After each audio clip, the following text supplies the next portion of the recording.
Yeah, this is one that kind of has you me. really like this, Yeah, yeah. this is one that has me excited. So this is Puzzlelock Playsets. Yeah. So it is funded.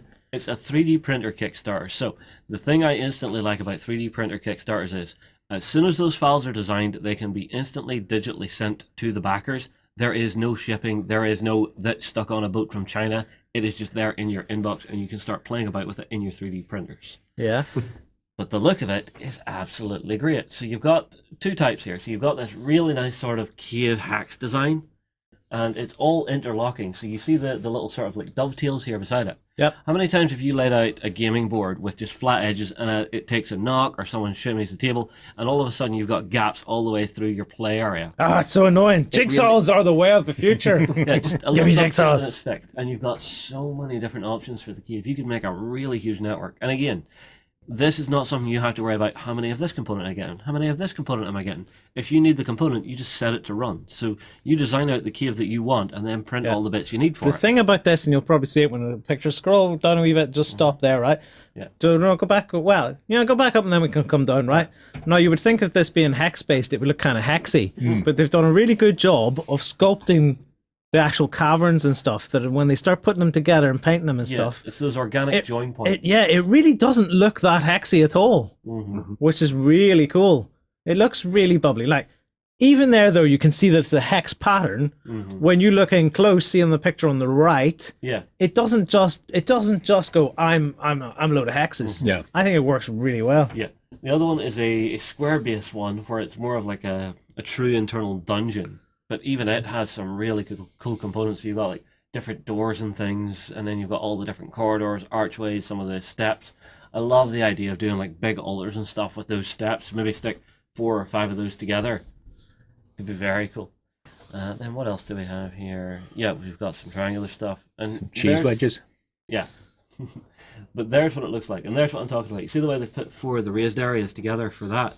Yeah. That just looks really cool. With the genie on the top. With the genie on the top, yes. So you like that?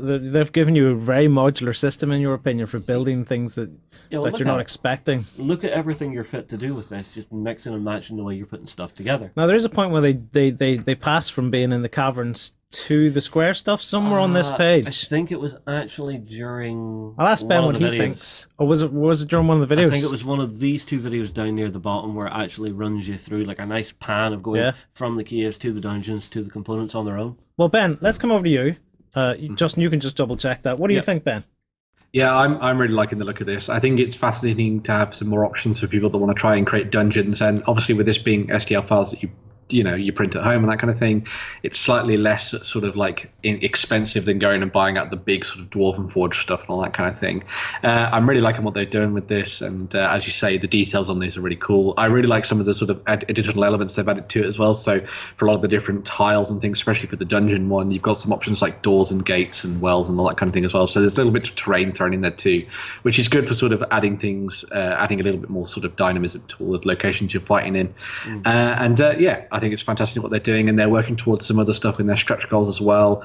I know they've been sort of looking at things like traps and secret doors for more props. They're going to try and look at some new environments as well. So sewers and the Undercity, I think, is one. There's crypts and the catacombs, and then there's burrows and tunnels. Burrows. For burrows and badges. Reset the clock! How did you sneak that in?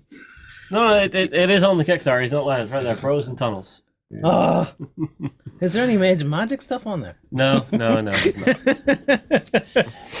not. I'm enjoying this because I've been looking closer and closer at 3D printing this last while, and I want to do some more experiments. So I mean, like, something like this, I would probably jump in on to have a bit of an experiment and a bit of a play with.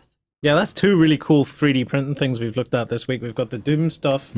What is it? The Doom gates and stuff coming out of printable scenery. Yeah, we already have a massive range. Like if you go and check our website, the catalog's just immense. It's good to see some other stuff. So like if you're investing in 3D printing, there's no shortage of stuff for you to get on with. Really cool.